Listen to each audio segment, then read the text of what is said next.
Today we will talk about Velo and how it appears as if we are actually having a pretty impactful May after all. And that is because of some updates on Orbit. In April, they announced Orbit was about 1 to 2 weeks away. And now Orbit is out in its beta release. And here is an example of what it actually looks like in its app, which is a concentration on payments, not only peer-to-peer, but to pay in the stores too. It is also a remittance network, a multi-chain decentralized exchange, a universal blockchain network, and a multi-network cross-chain bridge. And if we go back on the roadmap in 2023 and 2024, they have a lot on here. And over the past couple of months now, they have come out with announcements of partnership and continuing development of Orbit. And it all appears as if it's happening extremely quickly. And with all of the connections into Stellar and Lightnet, I would think that it had to have been planned out for quite a while now. And it just appears as if it has all been worked out and it is just now being made publicly available. Because a company doesn't just talk about becoming a decentralized settlement bank overnight. A lot of connections and infrastructure have to be in place in order for that to actually happen.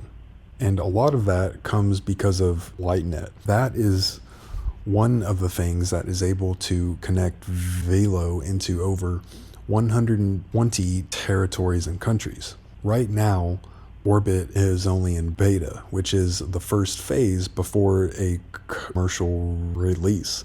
And with all of the ties into Binance, really appears as if Velo is working with them on a lot more than only a token listing on their platform. There have been some reports of people testing it out, and it appears as if some problems were found, except all of the bugs in the Orbit app were addressed in under 3 days, which makes you question what comes after this. And to come back to the ties into Binance a little bit more, it seems as if a lot of the activity is a hint that Velo will end up on Binance in a relatively short amount of time. And there are a lot of examples of different wallets that are associated with Binance having an uptick in activity in regards to Velo itself, which could indicate Orbit testing too.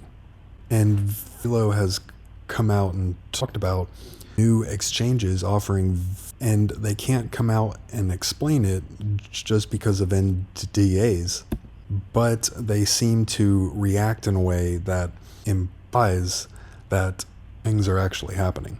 Coinbase and Binance, and they respond with CNB sounds familiar, which is a reference to a cryptic tweet from them that was asking about what comes in between C and B on a keyboard.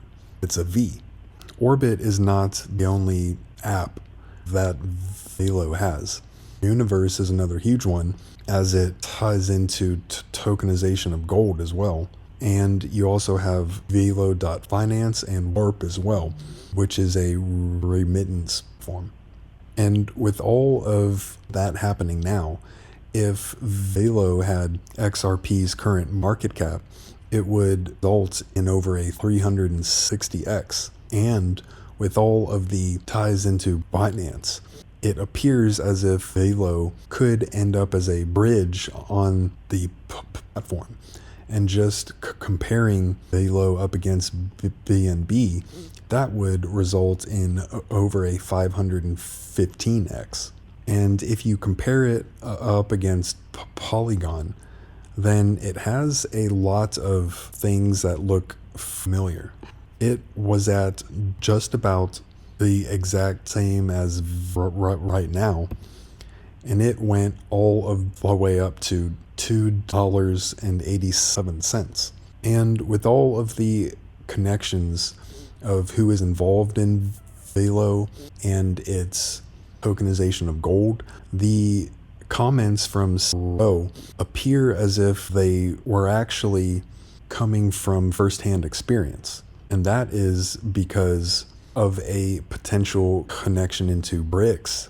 And Velo actually posted a video I did on how it can tie into BRICS. So it's just another example of how the company appears to be putting out some cryptic hints of its potential. And with all of its ties into Southeast Asia and China, and how the Thai government appears as if it will be connected into an airdrop using orbit in 2024, it appears more and more as if Velo is actually living up to what its intentions are.